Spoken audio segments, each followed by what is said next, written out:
Hello, comrades. Thank you for joining us today at our last webinar in this series. It is a bit emotional, actually. It's kind of, held us together during the lockdown and stuff. And it's been a really good series of sessions. So we will miss that. We are working on the next series on Introduction to Marxism, and we'll put out a plan on that soon. So this is our 13th and last session in this series, and it's quite fitting that it should be on the lessons of the Corbyn movement, and that's of course why Kevin has chosen it as our last session. Whatever criticisms we have of Corbyn, and I'm sure Corbyn is also quite aware of his shortcomings as a leader, perhaps, but what he has done is united the left, actually, for the first time in a long while, with hundreds of thousands of left-wingers joining the Labour Party, which was quite something. And if you've been to your branch, your CLP, and starting to organize with other socialists there, that was quite a special moment in time. Unfortunately, he hasn't done anything with it. We haven't made any inroads into how the Labour Party works, how the Labour movement works, the trade union link. None of it has been democratized, none of it has been transformed we did have the opportunity, first time possibly for forever, in actually changing the Labour Party and thereby changing society, of course. This is the tragedy now, is that a lot of people now are just dropping out of the Labour Party, demoralized, and atomization is already upon us. Comrades leaving again. The Labour Left Alliance and Labour Against the Witch Hunt. While we do encourage comrades to stay in the Labour Party and continue fighting, don't just stay to keep your head down, there's no point for that, but do stay and fight if you can, if you're allowed to. Some of us are not. Quite a few of us now, as it turns out. Hundreds, if not thousands, are suspended and expelled.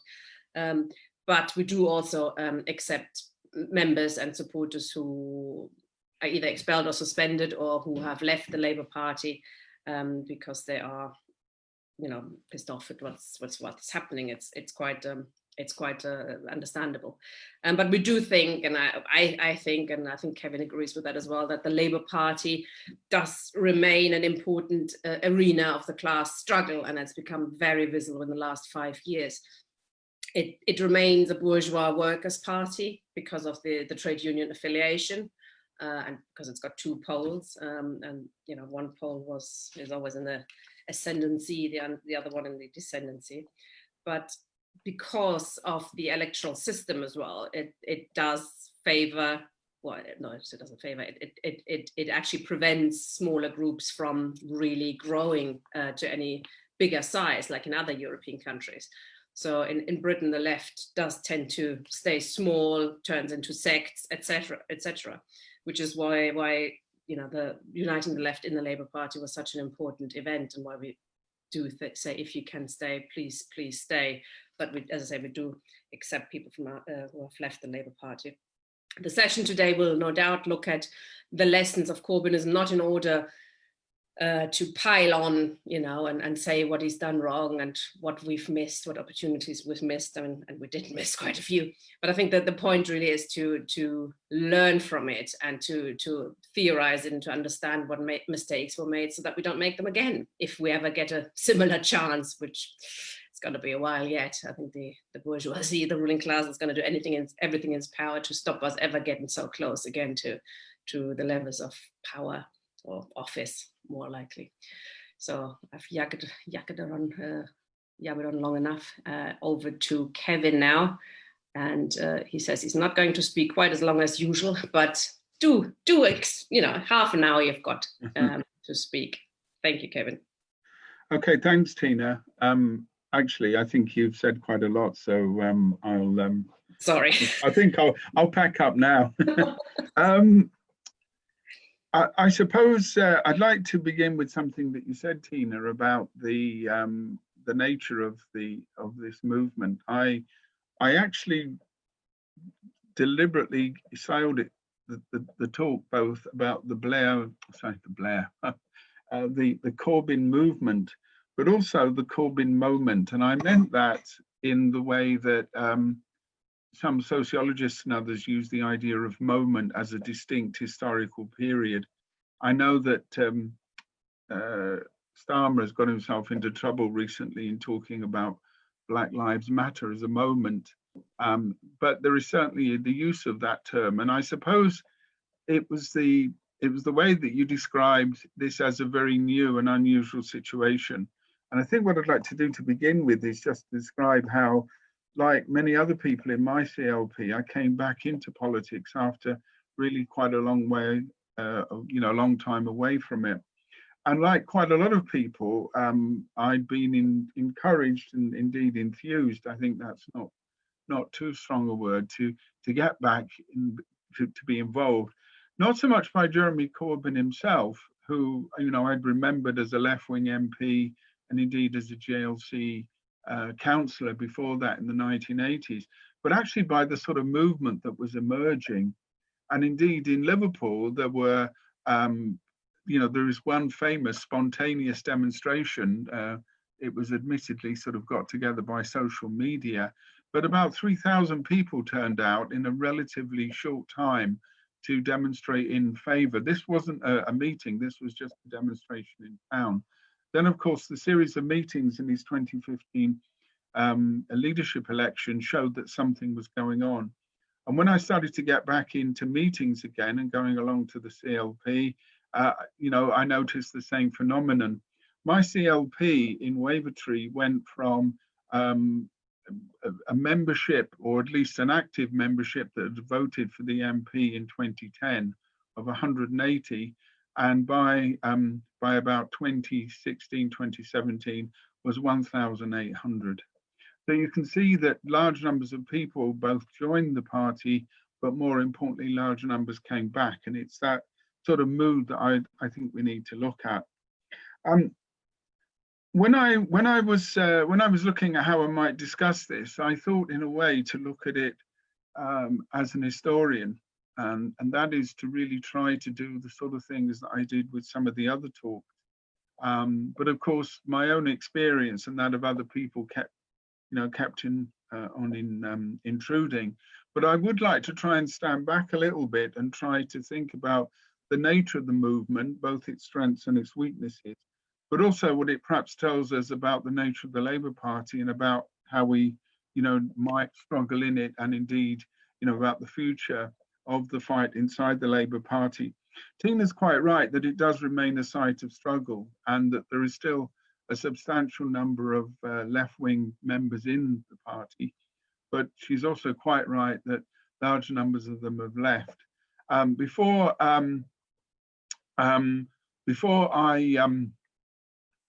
I was suspended from Wavertree constituency, I was the secretary and responsible for membership, and on average around about 5 to 10 people each week since January were resigning from the party.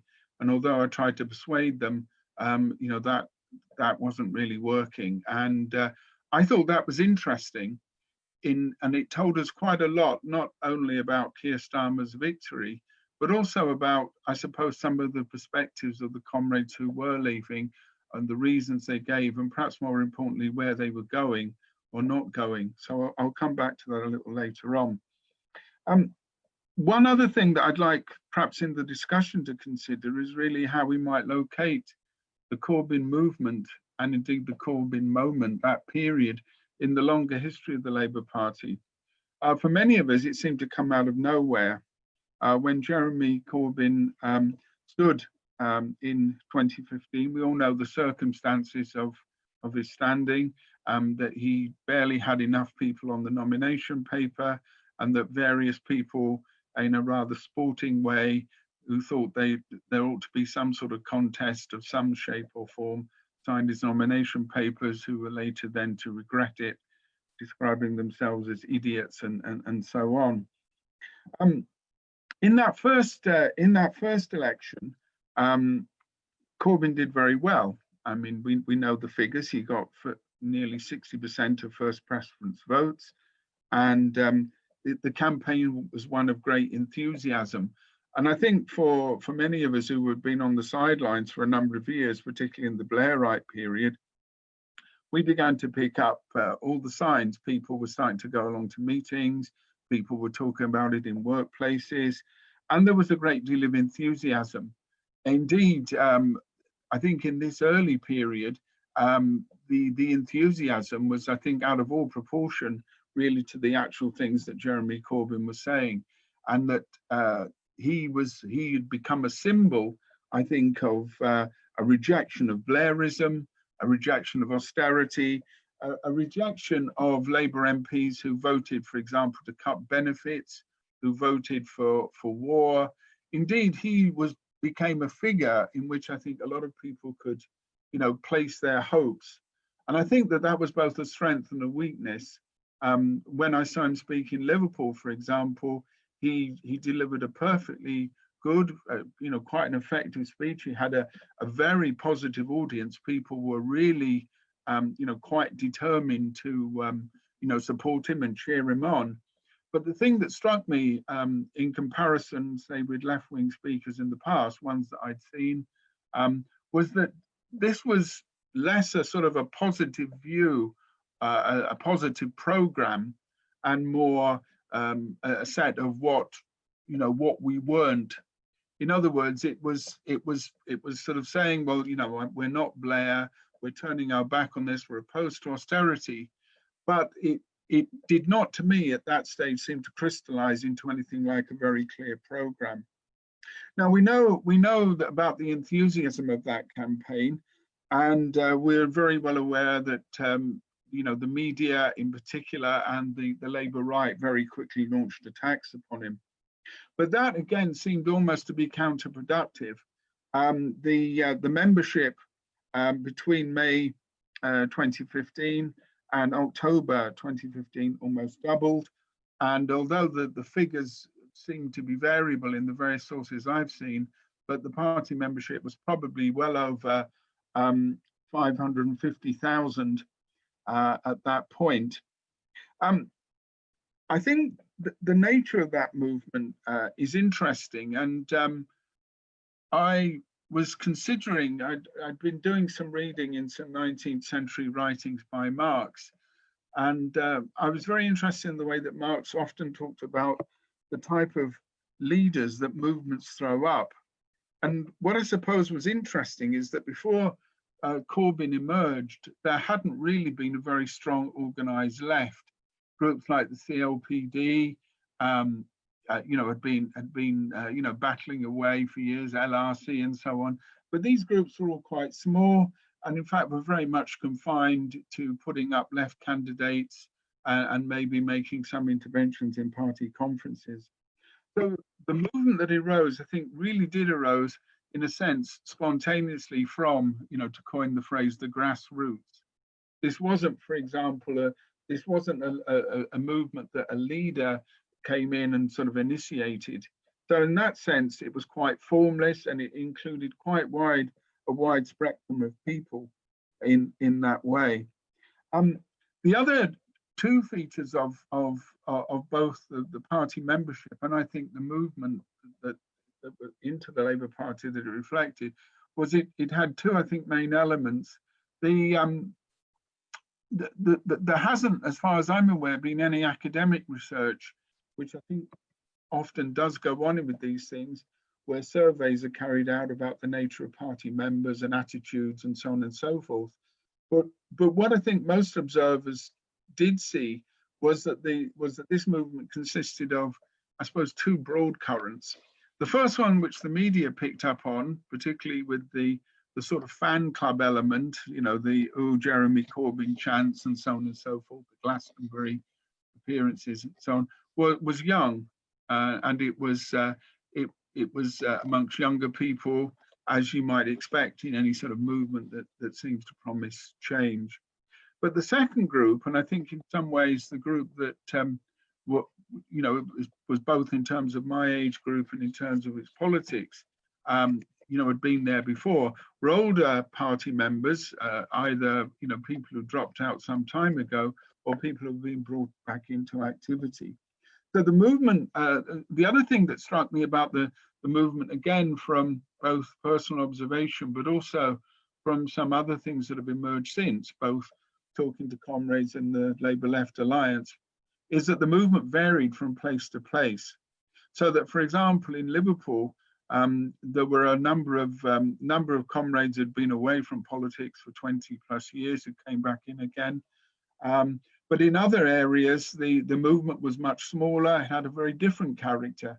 And indeed, it's very interesting to note that parts of Scotland seem relatively untouched by this movement, and likewise in some of the seats in the old Labour heartlands, the ones that were going to fall to the Tories in 2019. Again, some of the evidence there was that this movement had, was not as strong. But comrades from other parts of the country can maybe come in and tell me about that.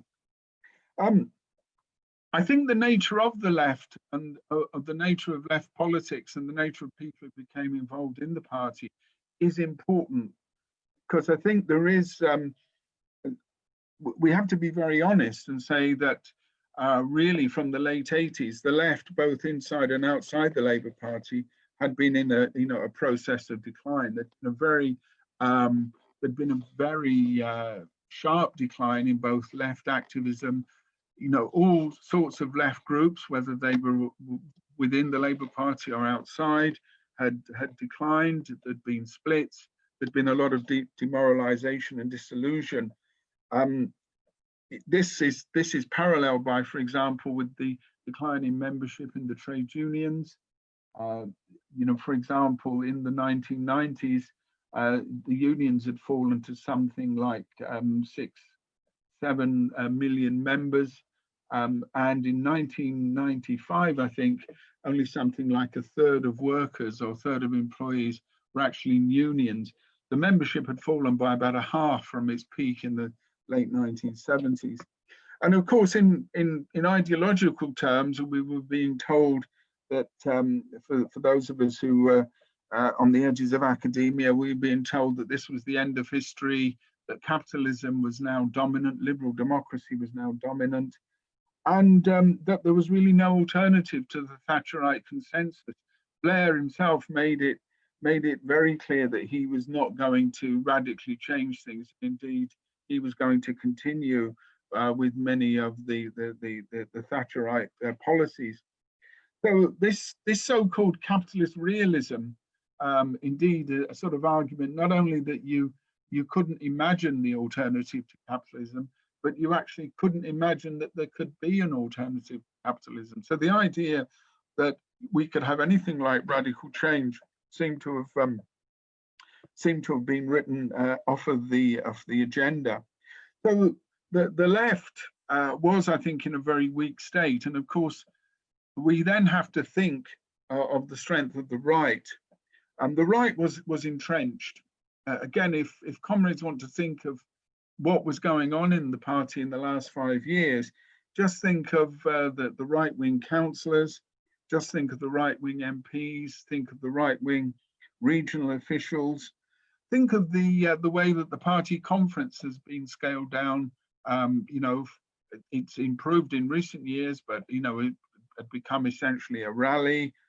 Think of the selection procedures. In other words, that the party had really been bureaucratized, and so that any movement of new members would find immediately very strong resistance. Rather like a tide coming in, it would face breakwaters, it would face barriers. And of course, when we look at the pattern of events, and again, my own experience, I think shows this out, was that this movement came into the party, but it did not follow through, and that indeed the right, although initially disoriented and indeed quite shocked, if you go back to the newspapers at the time, you look at the accounts of Labour MPs, so on and so forth, they were predicting that the civilization was ending, that the left was now on the ascendancy, that they'd all be deselected, and that the place would be full of Marxists and revolutionaries. Well, unfortunately, none of that came to pass. And I think that we have to think in terms of any sort of balance sheet, we have to think about why that didn't happen, that we had this big influx of people. You know, in my own constituency, the party had changed out of all recognition.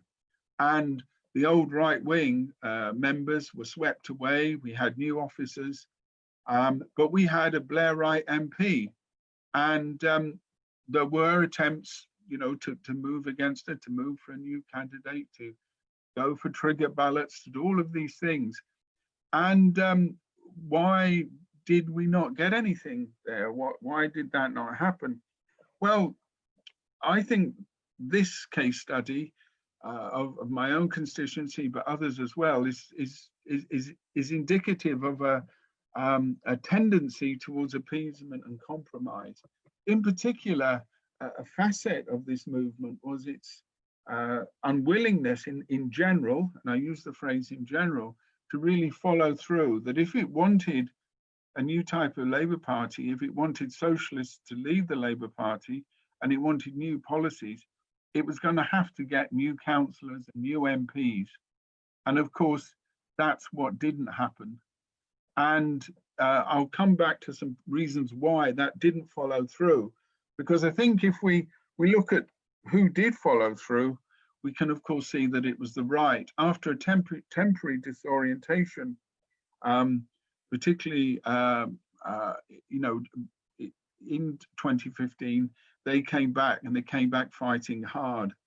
And in particular, they launched yet another leadership challenge, the famous one of Owen Smith, who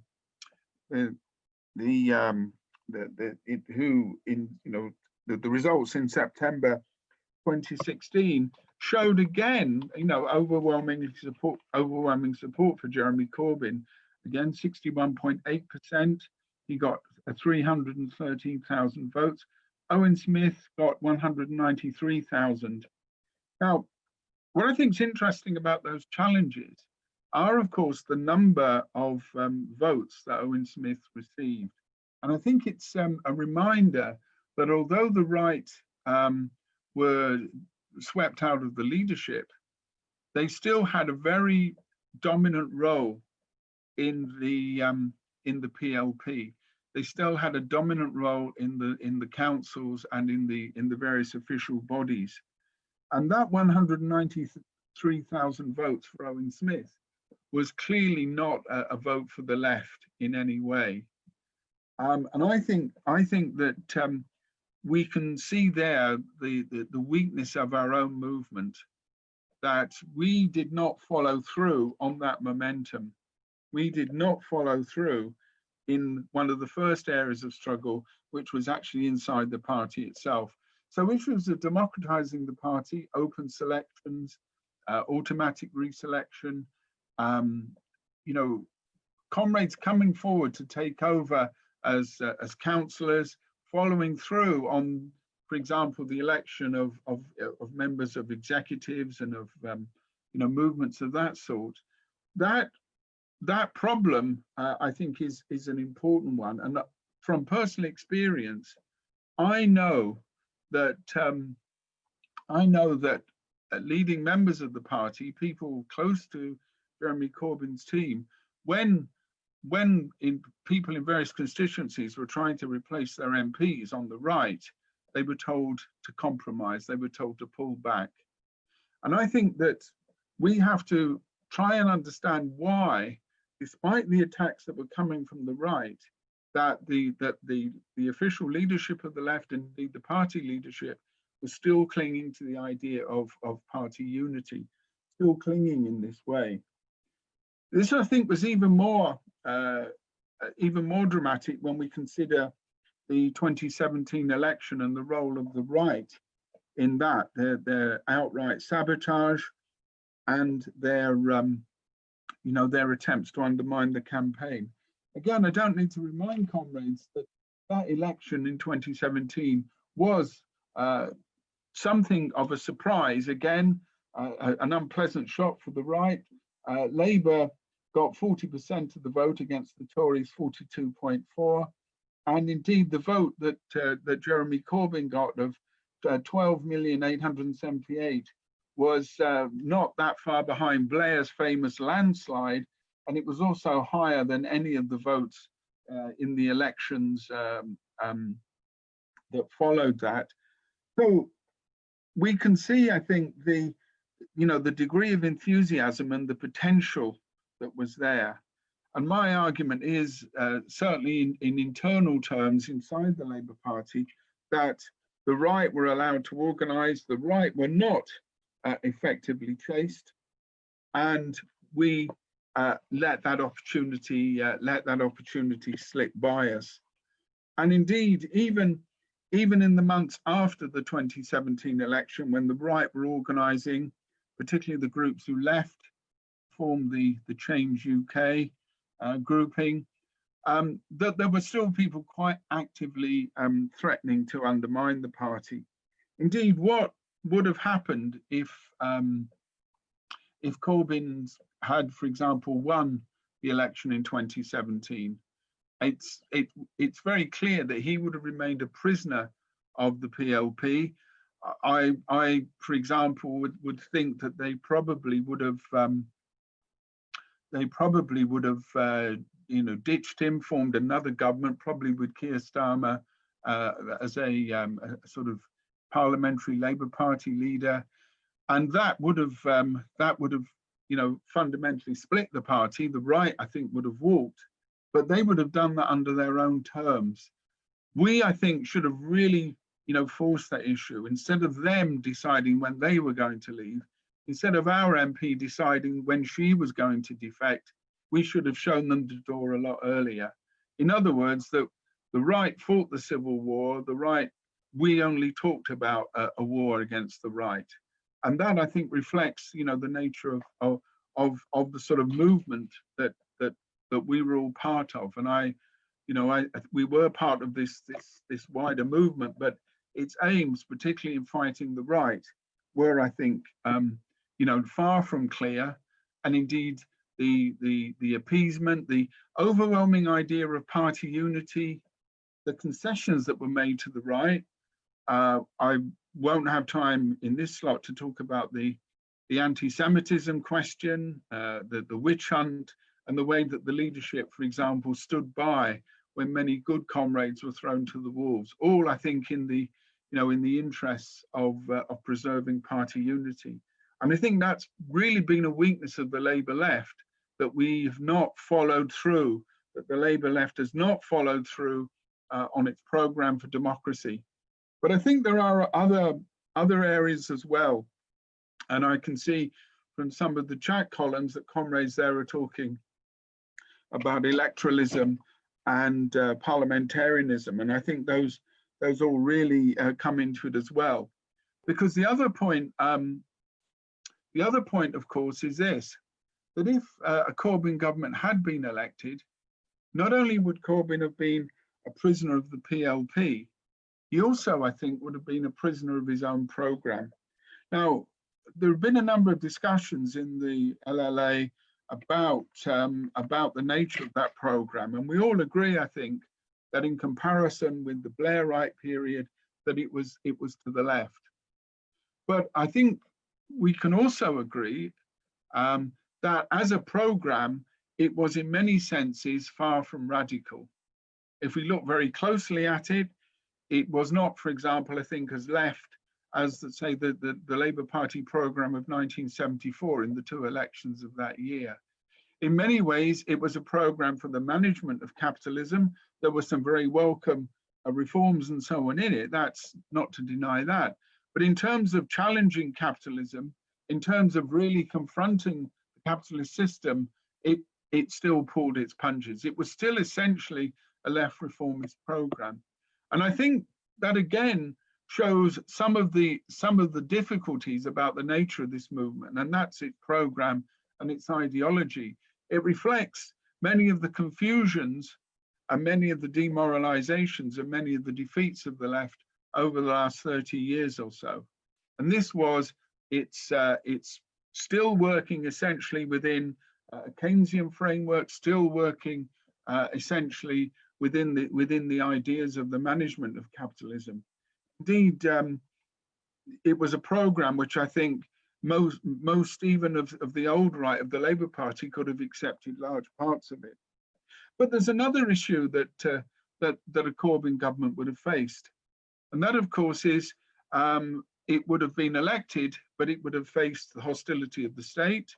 We know from as early as the autumn of 2015 that generals, American secretaries of state, and others were all saying that a Corbyn government couldn't at all be tolerated, and that it would, present a threat to security and so forth. So it would face the threat from the state. It would face a threat from the Labour right. It would also, I think, face a threat from having not really prepared its supporters and its followers for the battles that were likely to occur. Because I think at the core of the project was, although it was to the left, and although for many people it represented a left alternative, and the thousands of people who turned out to hear Jeremy Corbyn, thousands of people who voted for him, saw him as embodying the left.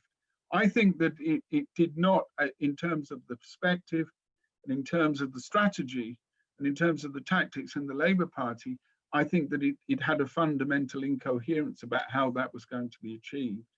Because, of course, Labour is a site for struggle. It is an area where we fight the class war. But to fight a war, we have to know that we're actually in a war, and that we have to be, organised and prepared to win. And we also have to have the politics that are talking about mobilizing people, not only infusing them, but actually drawing them into real political struggle. And I think that these are, some of the weaknesses of the movement which we've all been part of. I think we can take it as read that the media will be hostile to a left-wing Labour Party. We can take it as read that large parts of capitalist society are going to be opposed to us.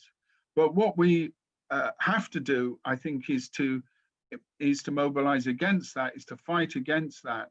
And I think that the enormity of the challenge that we faced was not spelt out. And I suppose the very last point, and it goes back to Tina's point about missed opportunities. I remember the enthusiasm and the elan and the drive of comrades 2 and 3 years ago. And now I just see demoralization and defeat, people wondering whether we're ever going to achieve anything. In other words, it's yet another defeat. And it's in that sort of period when people turn on individuals, they turn on particular actions that were carried out. And we do have to draw up that balance sheet. We do have to recognize these sorts of weaknesses, but we also, I think, have to get it right in understanding how these trends and these patterns in the Labour Party do fit in with its history. This type of movement, although perhaps new to us, does have antecedents in the history of the Labour Party, but both in its strengths and its weaknesses, it shows the limitations, I think, of much of the Labour left, and indeed its unwillingness to really confront the right, not just organisationally, but at that fundamental political level as well. But I'll leave it there for discussion. Thank you very much, Kevin. Thought-provoking as always. I think it's you didn't touch on the anti-Semitism campaign, which is quite something, because that did really characterize a lot of what's been going on and is still going on, of course, and that sort of underlines the fact that it was about Corbyn, but not just about Corbyn, this campaign to equate anti-Zionism with anti-Semitism, and which is why it's still going on, of course. We've seen ruined reputations, we've seen ruined livelihoods, people losing their job after having been accused of being anti-Semites. And of course, we're seeing that it's spreading into wider society and quite massively. Attempts to make BDS illegal, like illegal in Germany now, attempts to make it illegal in France by calling it anti-Semitic, etc. And be similar stuff happening in Britain, no doubt, as well as attacking anybody who's speaking out in favor of solidarity with the Palestinians. So it's a very McCarthyite atmosphere has been created, unfortunately, in the whole of society, just coming from unfortunately the fact that the Corbyn leadership did not stand up to it. And Kevin says they stood by. Actually, in the leaked report, unfortunately, actually shows they were complicit in many cases in it, which is shocking for many people to hear, I think, but there's ample evidence in it. There's a comrade in the chat, I hope he's also going to come in, Peter, who says, we should just carry on shouting, "Oh, Jeremy Corbyn," and bring it all back, etc. That ship has sailed, and I don't think bringing it back would be the answer either. I think we have to learn some serious lessons and change as a left. Okay, but a few comrades indicating to speak. First one I'm bringing in is Paul Collins. If you want to speak from the audience, please click the little blue button that says raise hands and I can bring you in. Hi, Paul. Hello, Kevin. Thanks for that. I enjoyed that. I agree with most of what you said, rather depressingly. One particular thing that upset me personally, if I go to what happened in my CLP backed Corbyn on the 2 occasions this time round, and sorry, on the last 2 occasions it backed Corbyn, and unfortunately this time round it went exactly the opposite and backed Keir Starmer. And that was one particular element that upset me, because I rather felt that shows that even party membership can be quite fickle at times. And I can't understand how, one group of people can strongly support one person and then suddenly switch to the other side. Presumably, they possibly thought that that was the only way we would get elected. And also, one other argument, not so much about the Labour Party, but or for people that are still wavering, but I know I've wavered myself over the past few weeks. I keep hearing by people that Labour needs to create a new party. And I'll put it in the chat later, but I was reading an article in the Tribune the other day entitled "When the Unemployed Fought Back." And that was about a union of basically unemployed workers that went on marches in the 1920s and so on.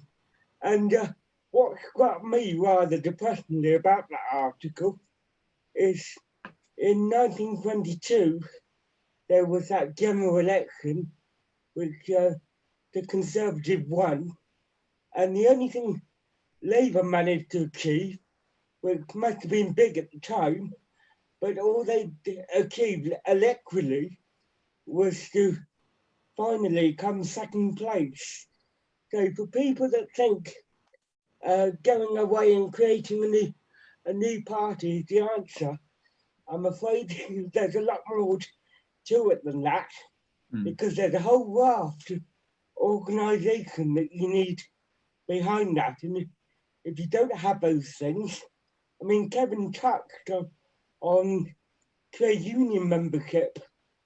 As we know, over the decades, trade union membership and party membership has declined.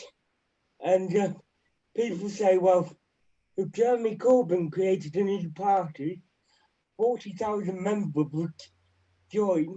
And I'm thinking, well, 40,000 members compared to what parties and unions used to get is nothing. It's a drop in the ocean.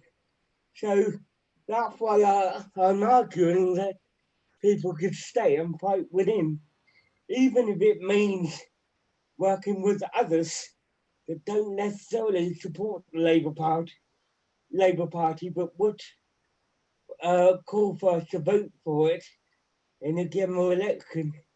So, yes, it's rather depressing, but obviously that article does show what's needed and also what has happened in the past for us to turn things round.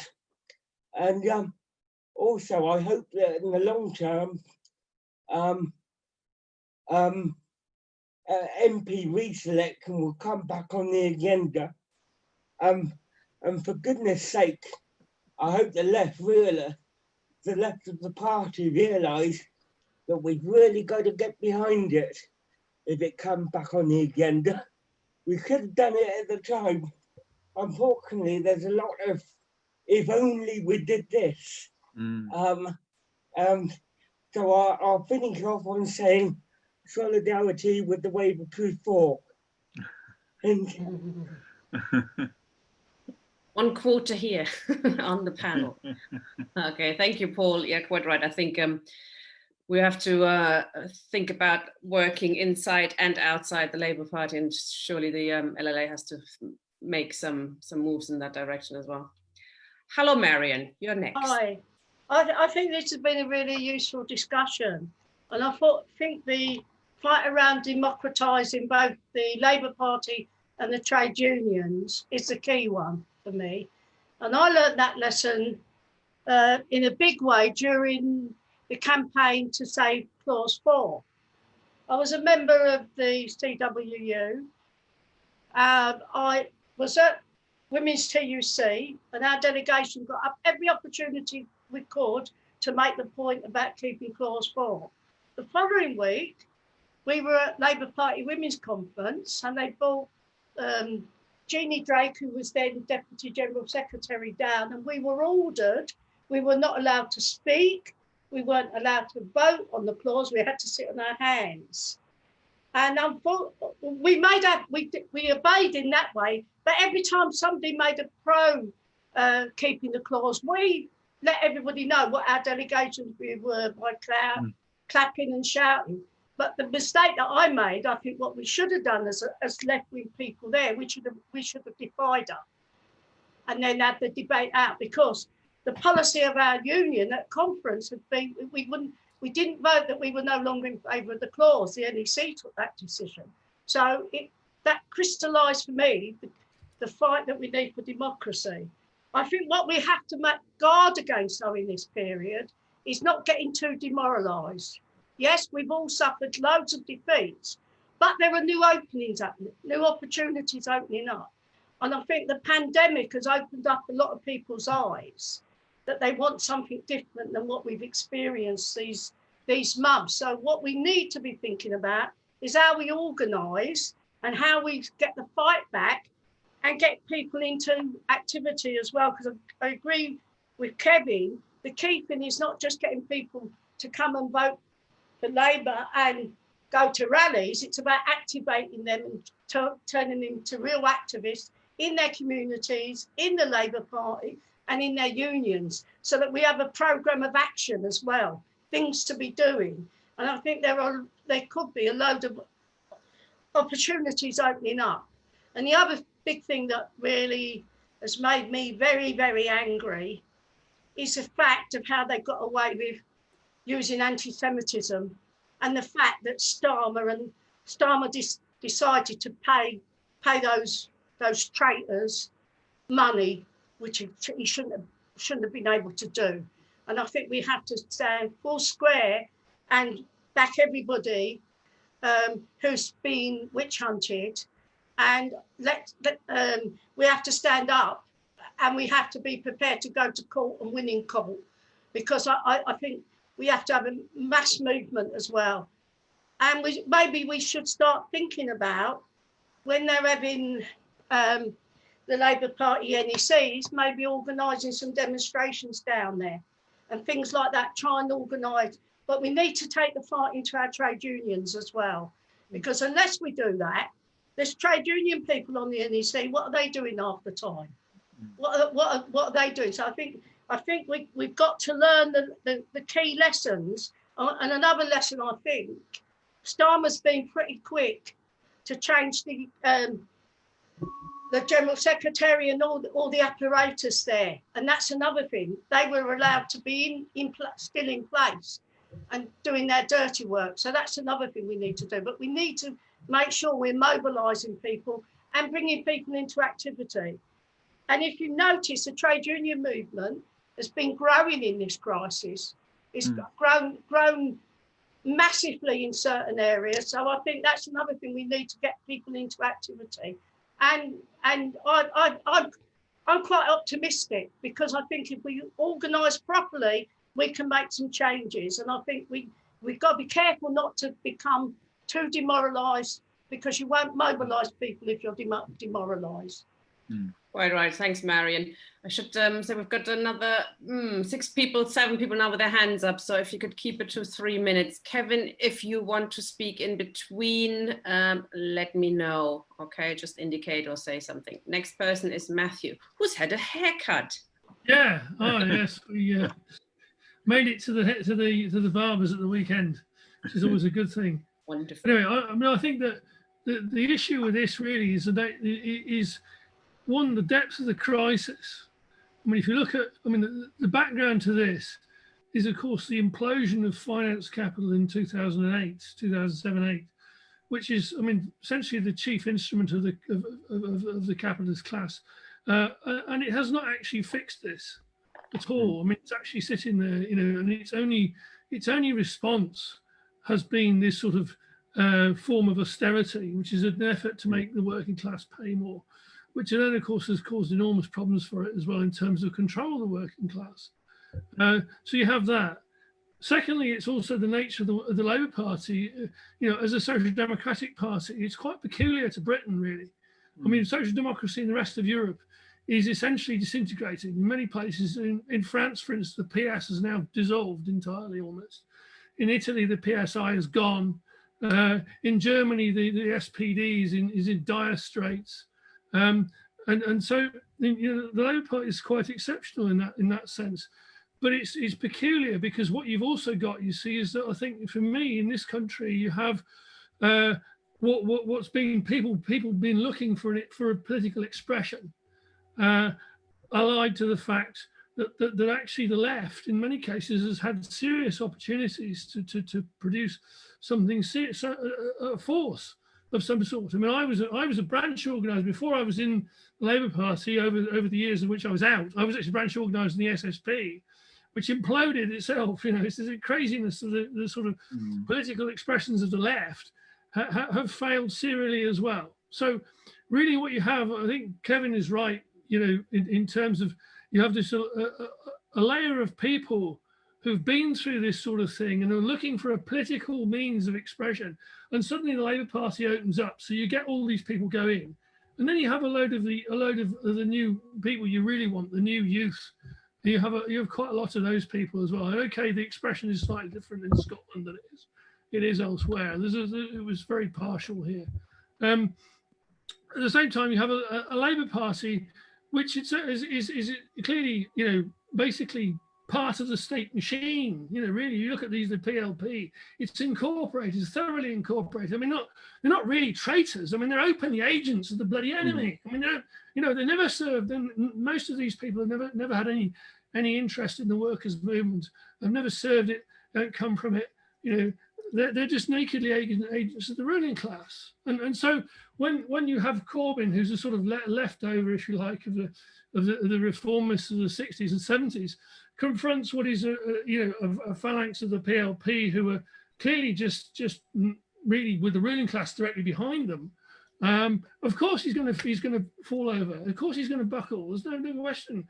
For me, I thought my view of it was that this was a time-limited project. It was only going to last a certain number of years, and it was an opportunity for the left to organise itself. Unfortunately, the left again made a mess and didn't actually organise itself very well. It sort of started. And I think the LLA is the best thing that's come out of it. But I'd have hoped we had something much larger. I think that in terms of, if you look at it sort of in terms of the the project, a project. I mean, if you want to say, right, I think there's two things that come out. One, the fear of the ruling class and how little cover there is and how they had to act themselves directly over and over again. They didn't have a cover of the bureaucracy. There was very little, it was over and over again. You could see the hand of the ruling class directly itself. That you could also see the perilous position of the bureaucracy, of the labour bureaucracy, of the trade union bureaucracy, that it doesn't have the kind of social base it once had, and clearly it's in itself in a weak position. It's been extensively weakened, and you can see this. And then, of course, obviously the other key question is, of course, the lack of organisation of the left, and you can see this in something like Momentum. I mean, I thought if the left had been halfway organised, it could have run over something like Landsman's ludicrous email coup in about a week, or if not at the most 2 or 3 weeks. But yet that was allowed to form a barrier to the organisation of the left, which is appalling. I think that it's also that people have to understand. I mean, under conditions in which the system itself is in extreme crisis, and you can see this now in the States. I mean, where you've got near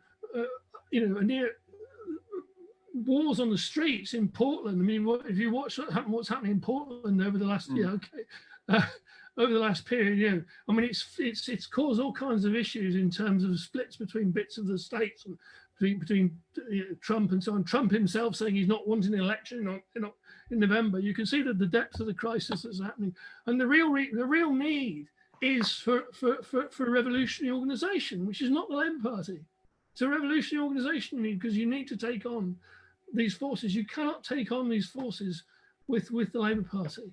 You've got to produce something that's actually capable of taking on one, understanding, and two, taking on the situation. Anyway, thanks. Thank you, Matthew. Mike Kennard, please. Hi. Yeah, I remember when Momentum was first formed that I actually was a bit of a Cassandra. I was warning at the time that left reformism will always buckle. I haven't.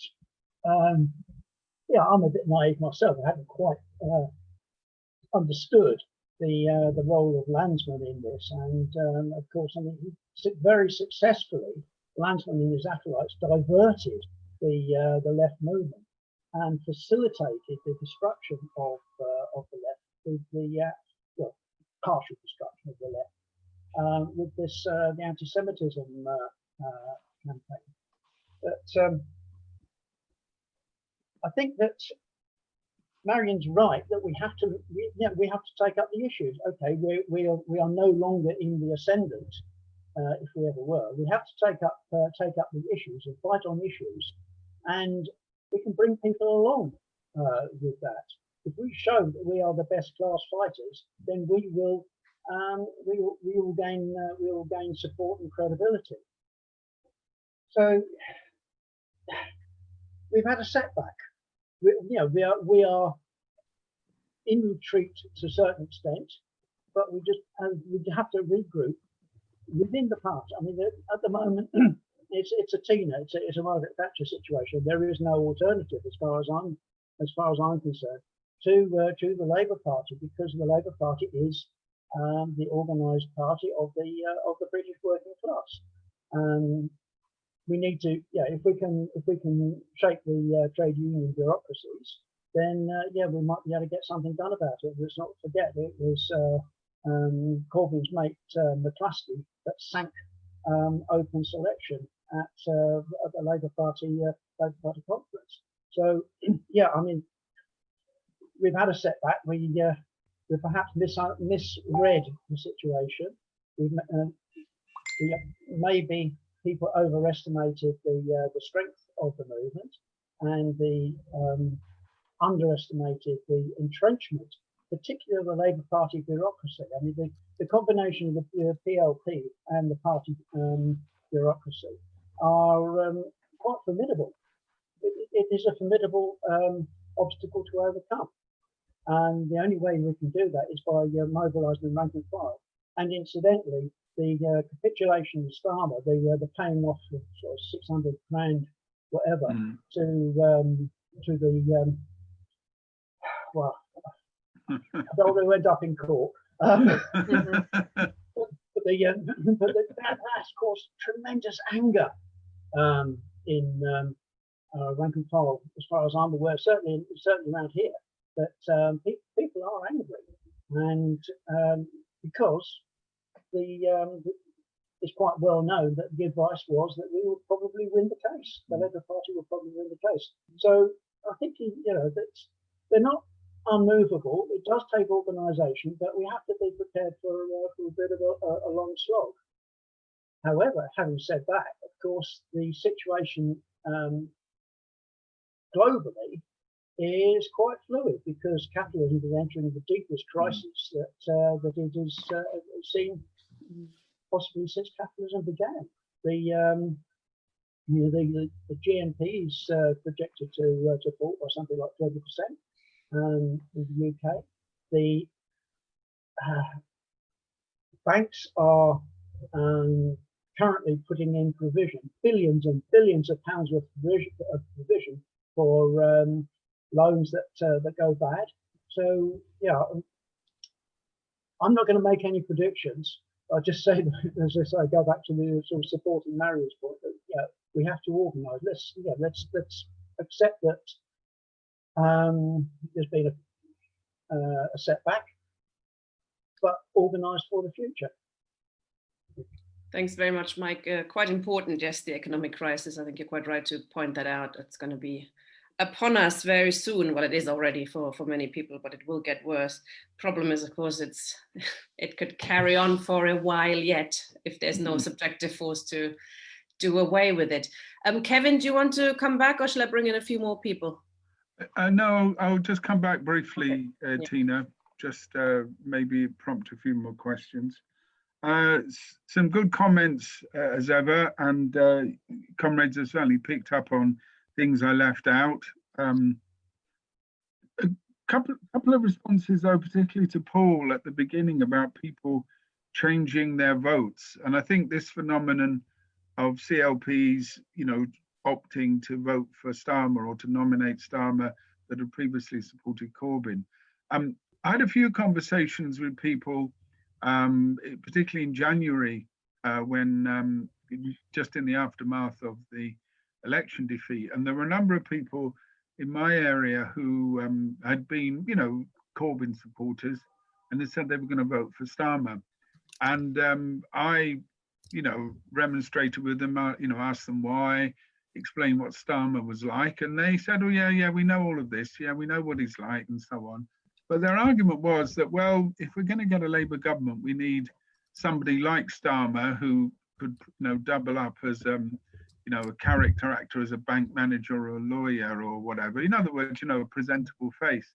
Now, I think what was interesting about that argument, and I think it was made even by many left-wing people, is, I suppose, quite a fundamental question about campaigning for a Labour government, but in particular, what sort of Labour government, and in particular, whether simply getting a Labour, someone who calls themselves a Labour, in 10 Downing Street equates to anything like socialism. In other words, that sort of electoralism, which some comrades were referring to in the chat boxes, I think is in essence the problem here, certainly in terms of the politics. That if you think that socialism will be brought in by putting forward some sort of moderate reformist who will go in and incrementally change things, then I'm afraid the history of the Labour Party doesn't give us much hope for that.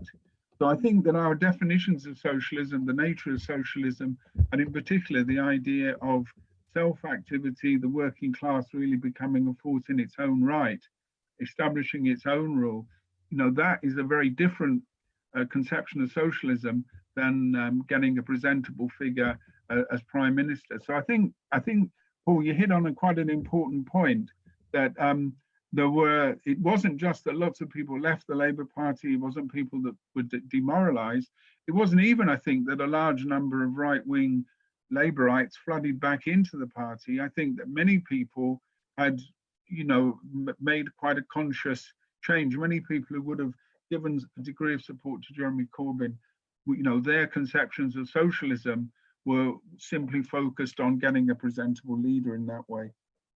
I think the issues of democratization that have come up are very important. I think it is a central battle that must be kept up. Marion talked about the trade unions, and of course, given the organic links between the Labour Party and the trade unions, that's absolutely crucial. And also, given the role of people like Len McCluskey in terms of the votes on reselection of MPs, and indeed the sort of political weight and the social weight that trade unions have, then I think those are important areas for us to struggle in. I also like some of the ideas for action that you suggested, Marion, particularly lobbies of the NEC and demonstrations.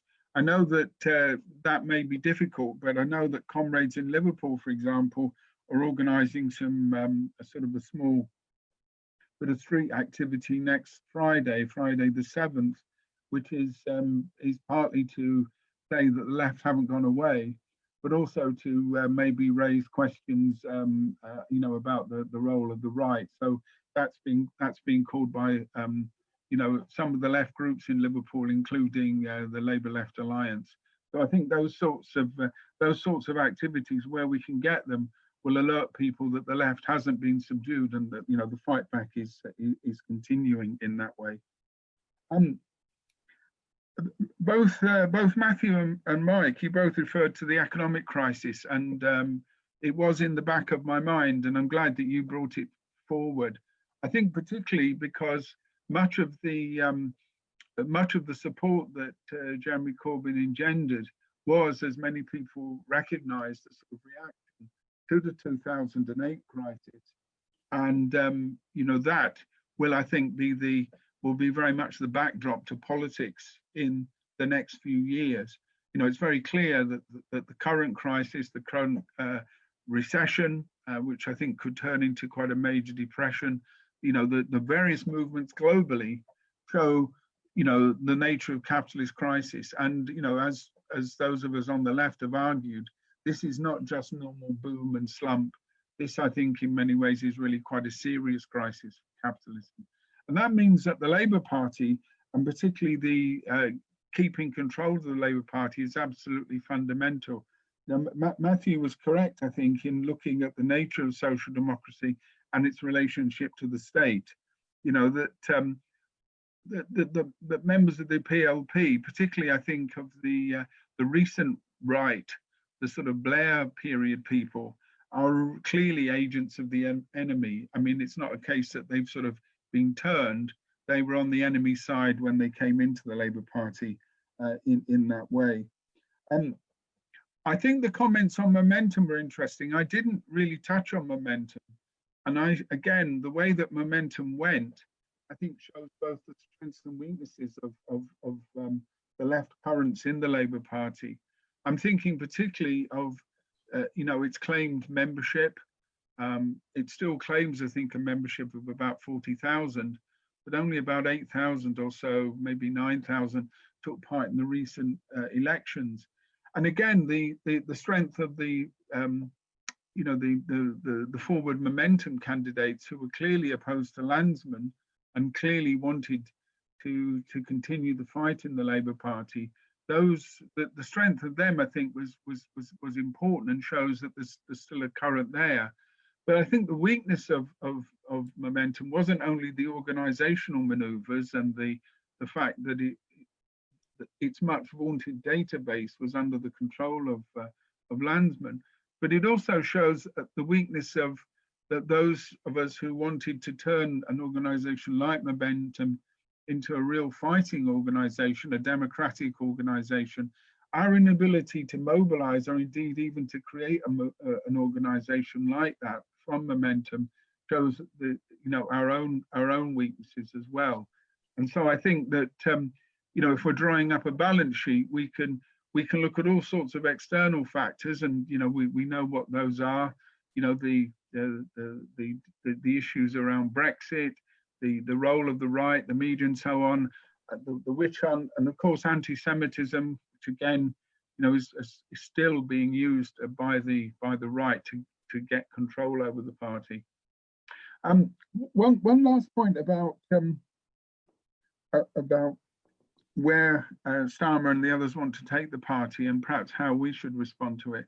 I think it's very clear that that Starmer wants to recreate a sort of Blairite Labour Party, and I think he's prepared almost to see the party effectively wrecked, because not only is having an activist party, having members who want to assert control over policy and over MPs and so on, not only is that a danger, but it's also something he doesn't think is not only not politically desirable, but not even politically essential. And one of the ironies of the rise of the Corbyn movement was that it was created in some ways by the assumptions of people like Miliband that the mass of the population had become depoliticized, and that it would be quite safe to turn Labour into a sort of an American Democrat style party with very loose affiliated supporters. And of course, when they did that, they encouraged large numbers of people on the left to come in. I'm not sure they will, they will make the same mistake twice.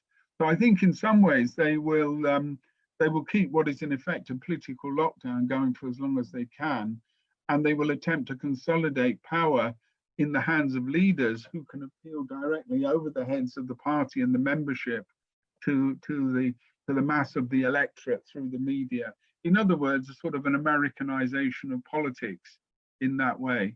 Now, it's our job to stop that happening, and it's our job to continue that fight around party democracy as well as around socialist politics.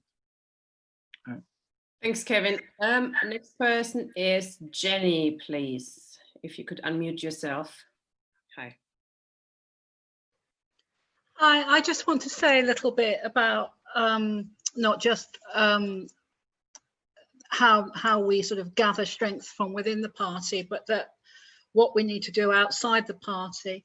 When I first, I came into sort of organised socialism, if you like, when on day one that I first started my first job, I joined a union, and it was through union activity that I came to the Labour Party. And this was way back in 1975. I just kind of feel that a lot of the structures that were around then that supported both the Labour Party and organising socialism, and indeed even the trade union movement, have now disappeared. The trade union movement has been emasculated. We don't have community law centres. We don't have community resource centres. And it's very, very difficult to do community organising now through lack of resource. And I think this is particularly important for younger members who've joined the movement since. Within the first 2 years of joining a union, I was on strike 3 times. There were people who had, in later years, who went on the odd occasional demo, for whom it was the first time they'd ever been on a demo. I remember going to one where we actually had to teach people how to chant. What concerns me is the lack of community organising sitting behind what we're trying to do, and the lack of resource, therefore, and the lack of experience of those resources that we've now got with a lot of the new members. And I kind of feel that that's something we need to do something about, really. I'm not quite sure what.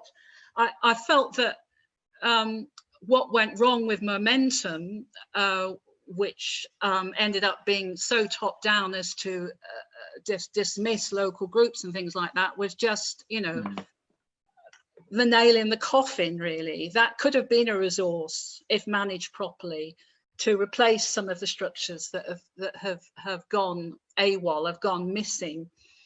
And I just wanted to know, how we can manage that. We talk about community organising, but what tools have we got at the moment that used to be around before, which made it a lot easier? So it's a question, really. Thank you, Jenny.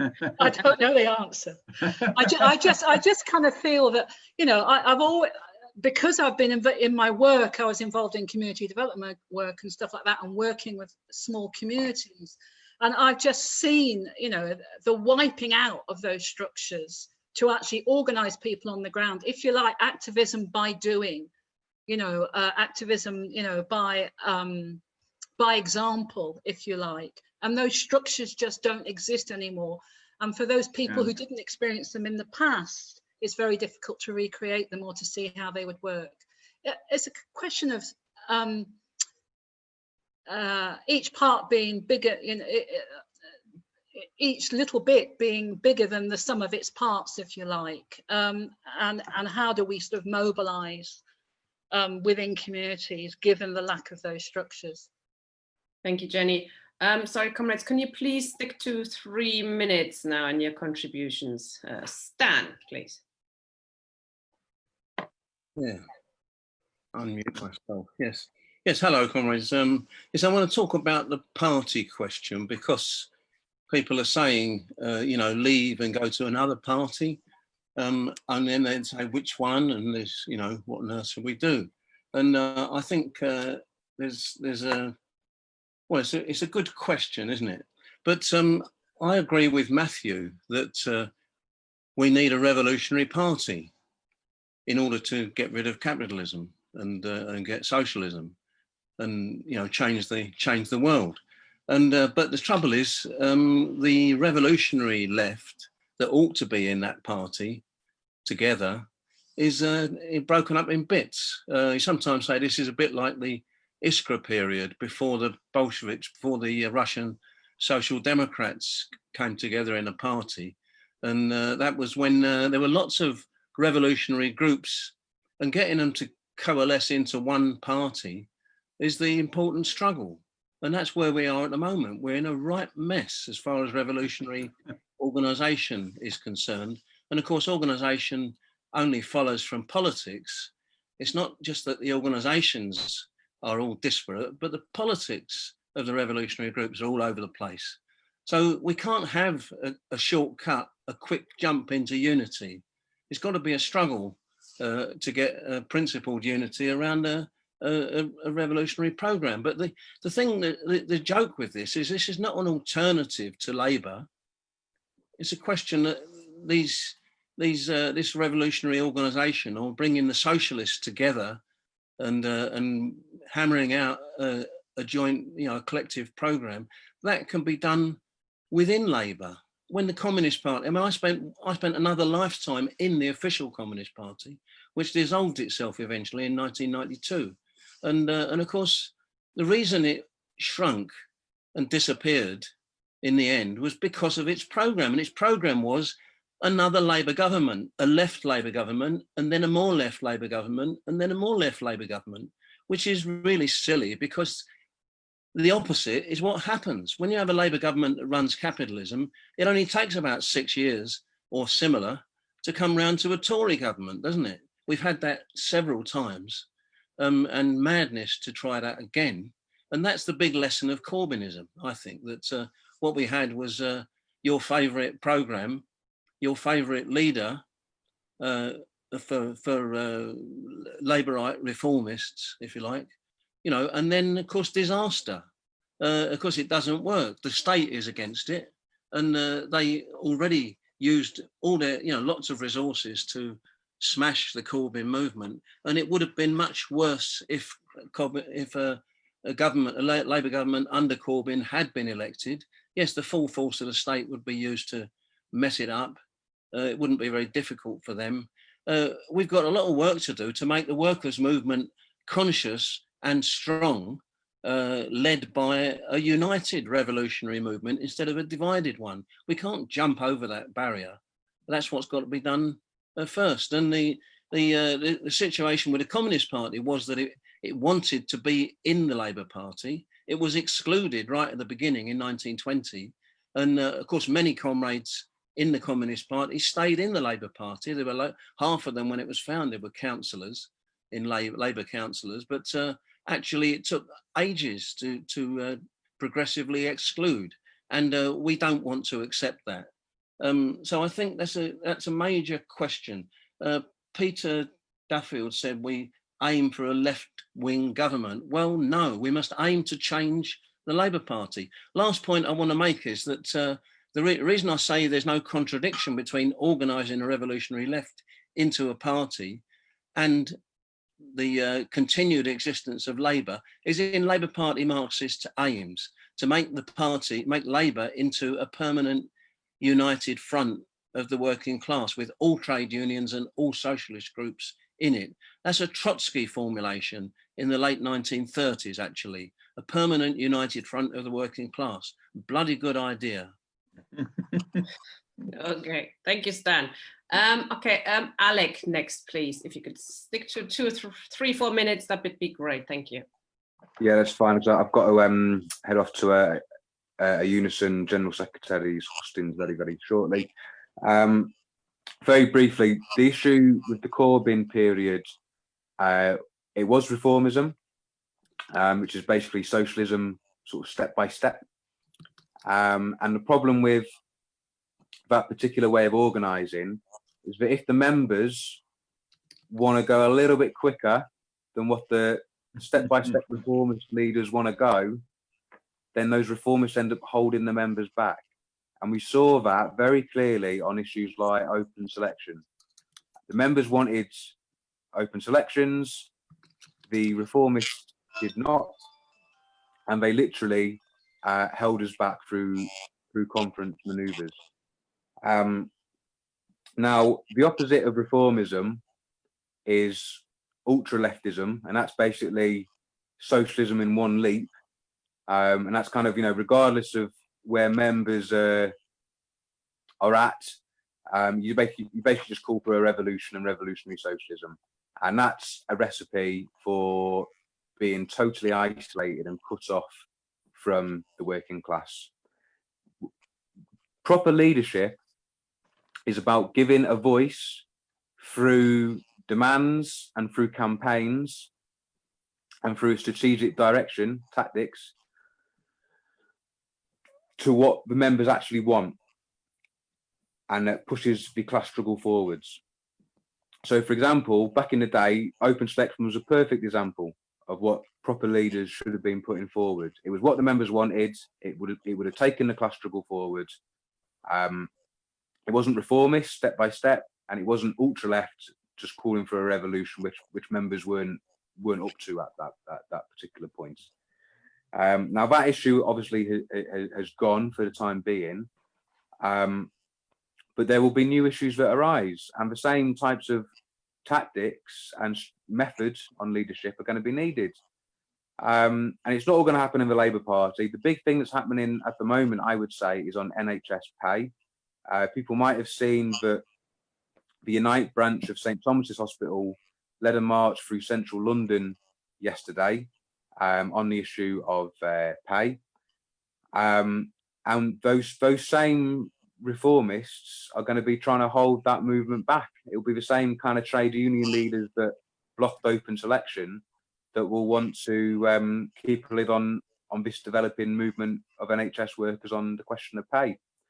So what do we do in this situation? Well, we need to come forward with a demand, with a, if you like, your equivalent to what open selection was for Labour Party members during the Corbyn period. And I think we need to be demanding something like a £10% pay rise across the board, with a minimum wage of at least £12 an hour. I think that's the kind of demand and the kind of campaign that is going to be what members want, and therefore they're going to struggle for. But it isn't holding them back, it's actually pushing them forward, but not in a way that's just calling for a revolution where you're going to end up with yourself being isolated from that struggle. So in terms of where that struggle's going next, on the 8th of August, which is coming up very shortly now, there's apparently going to be organised local demonstrations, and I think we need to get to them with those demands. So I think that's a concrete action that we can take. And the second one, particularly within the Labour Party itself, is we do have NEC elections coming at the present time. We're currently in the nomination stage. And what is needed in terms of concrete actions is for supporters of genuine socialism to email their CLP secretaries to nominate myself, Alec Price, but other socialists as well. And I would personally say Roger Silverman is a fantastic candidate, and so is Carol Taylor Spedding. And there's others as well. But if people can do that, you have to email your CLP to nominate us. That's the key thing, and that can be done like right now, because that's the way we're going to end up, you know, on the ballot, and therefore in a position to speak to everyone else on the left to try and get the best slate of candidates going forward. So I'll leave it there. Yeah, I'll leave it there. In terms of it's Unison Action, which are organising the hustings, which is going on right now. So if Unison members only, if you were interested in that, then that's where you need to go, and that's where I'll be going now. Thank you very much. Bye bye. Thanks, Alec. Okay, Keith, next, please.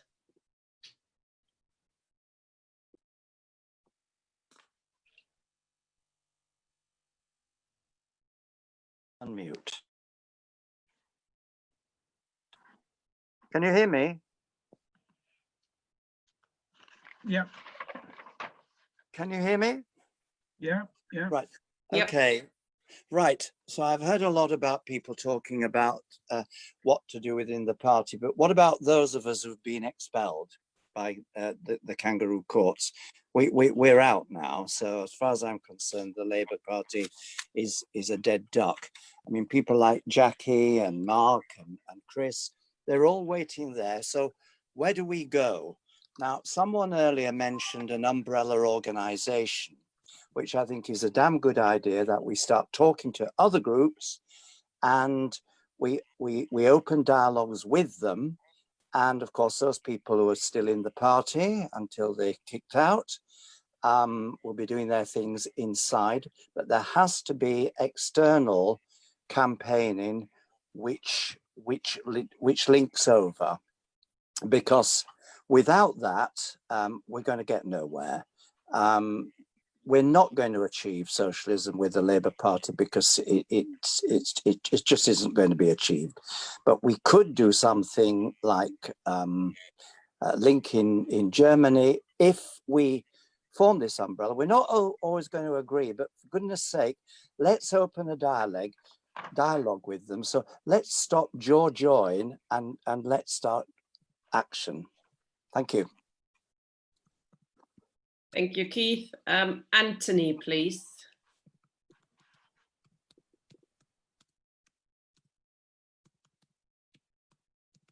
You're unmuted now. Hello. I sometimes have problems with the microphone, so people can tell me if they can hear me clearly. We can hear you. I agree with Matthew Jones' general assessment. There's the worst capitalist crisis ever. I don't agree with his ultimate conclusions, but it's impressionistic. Because to assume that you're gonna, I mean, the Black Lives Movement is a very important movement, because with the demoralization of the Corbyn left, a lot of the middle class were demoralized, and then you had this mass Afro-American movement.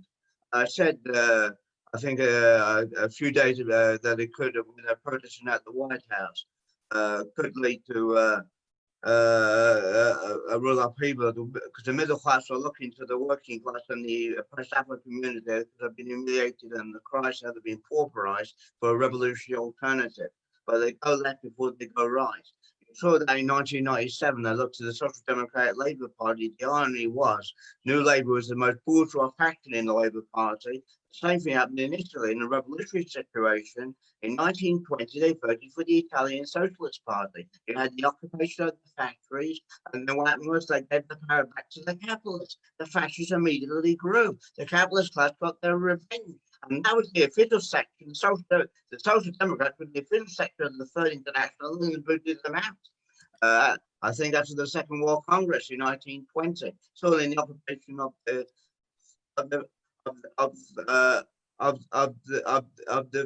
factories. Now the problem is, I don't think there is a revolutionary tendency in Britain. It should be in the Labour Party if it can, because there's major problematic difference. The only other group as in the equivalent of Stonewall, Flanders people. So this the so-called revolution left a more undemocratic than organisations like as my mum said, this organisation is a lot more democratic. We change opinions and a proper debate. The thing in Russian social democracy or the revolutionaries, Lenin was running the organisation, but Trotsky is more running the program of the socialist revolution in Russia. But further to the organizational conclusion, there hasn't been the programmatic convergence. But people are going to be tested by international events, and they're going to, and when they have the labour movement gets more democratic, and all the international issues are resolved, and you're so right wing or ultra left, and you lack democracy, these organizations will be smashed. It's a debate in the Fourth International between my dad was around the International Marxist Group, and he agreed with the London Trotskyist faction around Joseph Hatton and Jim Cannon that you have to base these things on programs. That's why we go all the same as an ultra left, it'll blow up and implode. That's not the Lenin's conception. Lenin said it had to be based on program and testing lines, had promoted tendencies of factions and all the things together, but it had to be agreements on program and principles. Okay, are you finished? Yeah, I'm finished now, yeah. Anthony, you're talking very fast. Okay. Last speaker from the floor is, I'm sorry, I can't pronounce your name, Zbigniew, sorry. Zbigniew. Yeah, it's Zbigniew, yeah. Hi, I'm from Rushcliffe. But I was just wanting to back up what Jenny Mahimbo was saying about the need to build up networks within the membership, to educate the membership. The previous attempts of trying to take on the Labour Party from outside, such as Respect and the Left Unity, were just disappeared amongst interstitial interpretations of the Leninist line or not. And unfortunately, that is not the way forward.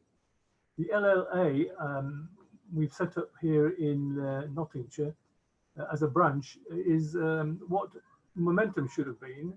And what we need to do is to build on the community organising that we started under Corbyn, when they employed about, I think it was about 20 or 30 community organisers, and we had one here in East Midlands, and we've now set up a left faction, socialist faction within the CLP, and we just stay in there. We work with LLA, and we have a positive programme which includes the Greens, which we work with the criticisms of the Green New Deal and to improve that, to recognise that energy needs energy, and that we can't substitute, renewables for fossil fuels, and the need for degrowth, and the discussions that will include people like the XR, the Green Movement, and unite with even people from other parties that will work on local groups, save the community centre,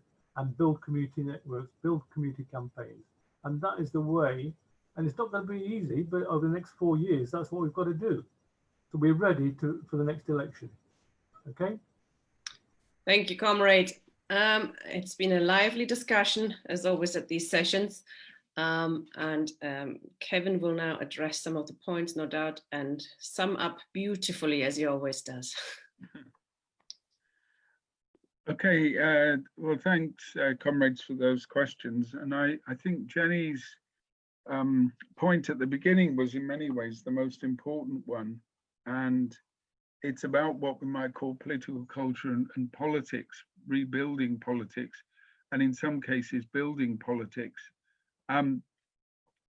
There can be a tendency, I think, particularly for people in their 60s and even older, to look back to some sort of golden age. When I became involved in politics in the 70s, a lot of older comrades who were then in their 80s would look back, fondly to the 1920s and tell me how good the movement was, and particularly telling me how my abilities were not a patch on people in the past. I don't think that we should always look back to a golden age, but I think there are many things which our movement internationally has done, and indeed, still continues to do, which we need to build on and strengthen. And in particular, the idea of creating a socialist culture, and in particular, to create really an alternative worldview to that of capitalism. Marxists often talk about a class in itself and for itself. And I think that we need to build a movement that is, serious about the emancipation not only of the working class, but of humankind in general. And that means education, discussion. It means the sort of things that we're doing here, but this should only be one of hundreds of events like this, which are going on all the time. So we need to rebuild our movement, and we need to rebuild its politics, because without that, we're not really going to get anywhere. And if we go back to the history of the labour movement in Britain, or if we look at the labour movement of our comrades in other European countries, we see those very fine traditions. And I think that that's one thing from the past that we can, take with us. So I think when Jenny made that point about rebuilding a movement, I think that she was spot on. And in fact, many of the points that other comrades made, in a sense, come on from that. I was very interested, and I think that this point has been sort of lurking behind many of our discussions about, I suppose, the road to socialism, and in particular the role of Labour governments in that, and in particular the idea of the things that we're thrown at us by the state, by the capitalist class. And I think Stan, dealt with that quite well. In particular, the issues of incremental state changes through Labour governments.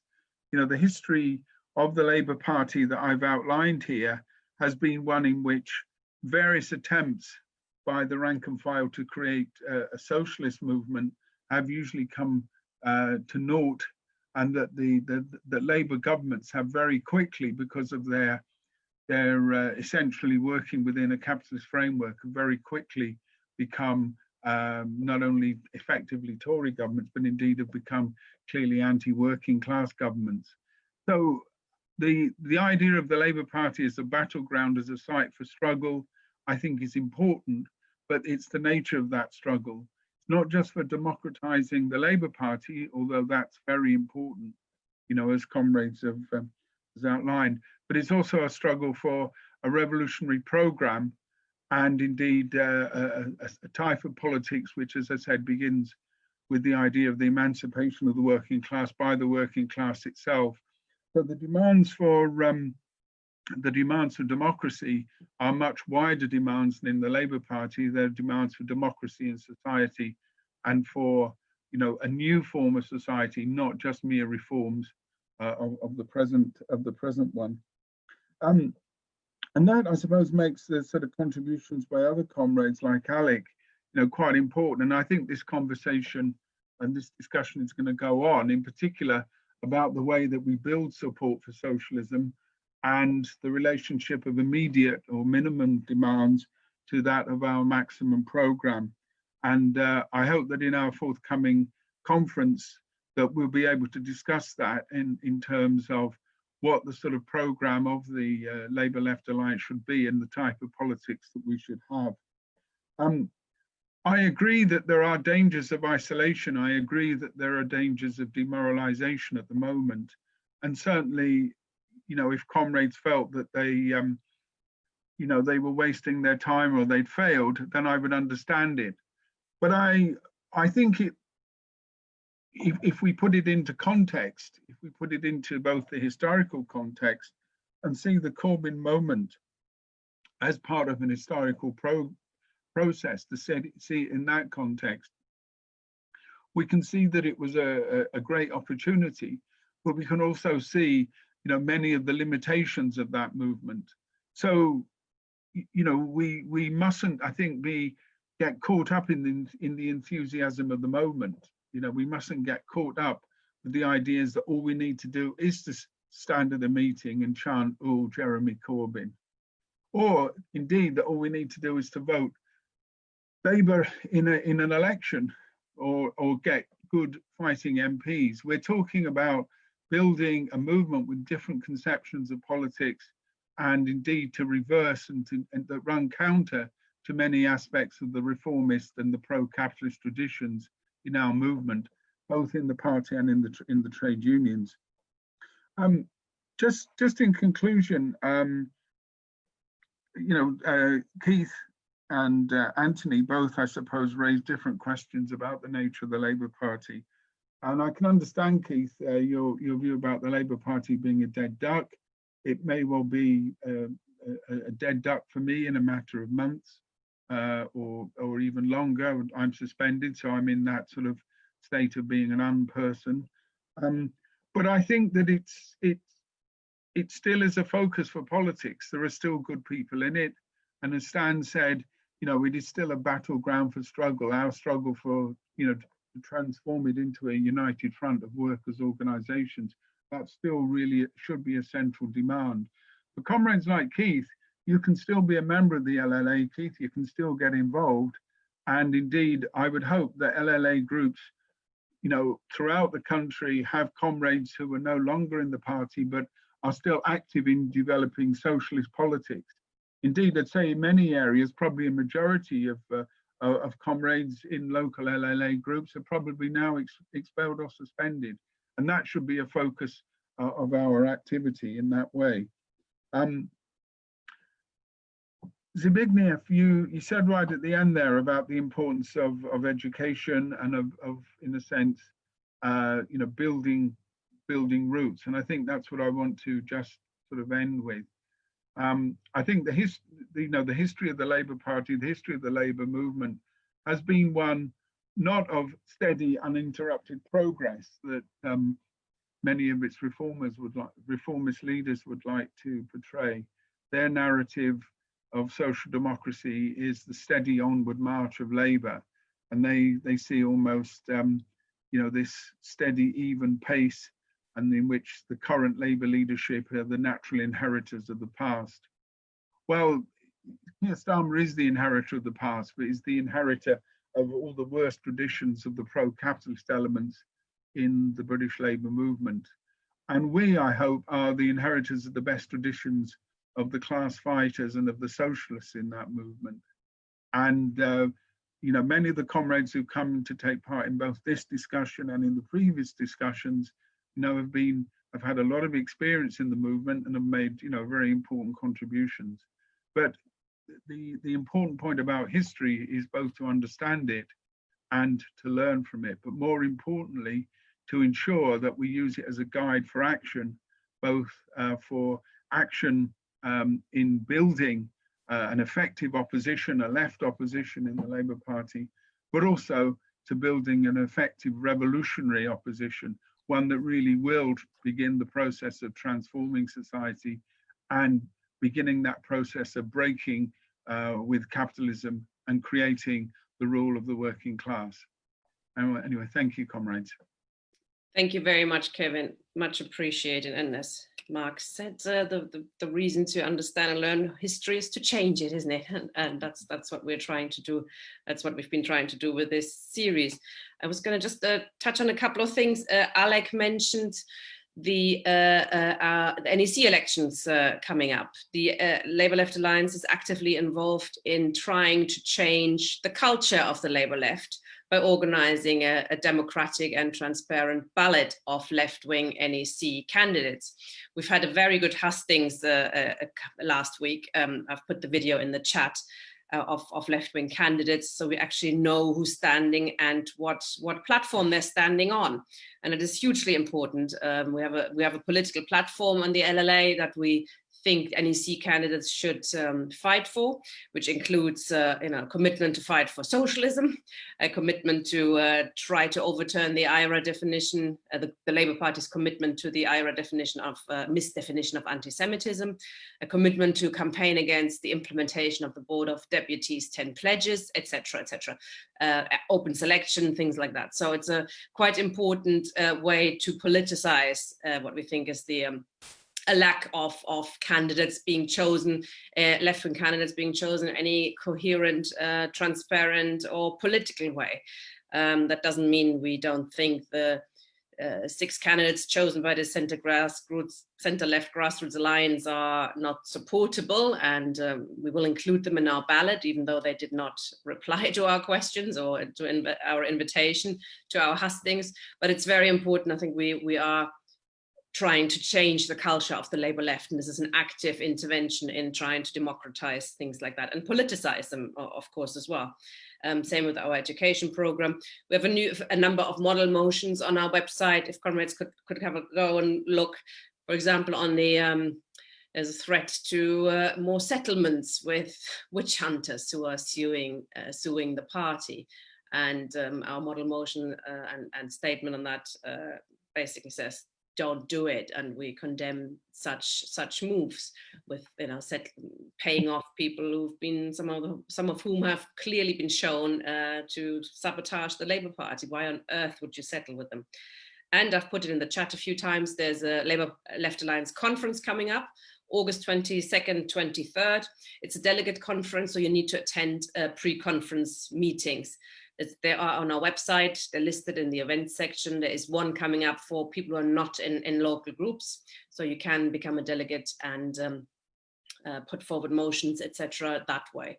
So I hope comrades do take part in this effort to shape our policy and shape how we organize and who's in the leadership, etc. We do need more comrades getting involved as well in shaping these education events. This series is now finished, but we will continue with other series. Matthew is developing a series on introduction, basic Marxism, basically, and what Marxism is, what socialism is, what communism is. So back to basics, which I think is quite good. And we will also want to continue with having debates on live matters. So if you haven't signed up to the Labour Left Alliance, please do, and we'll see you soon. We're having a little break with our education events because we've got all these pre-conference events happening, etc. But we'll see you all again soon. Watch this space. Thank you very much, Kevin. Thank you very much, comrades. Okay, bye. See you soon. Bye-bye.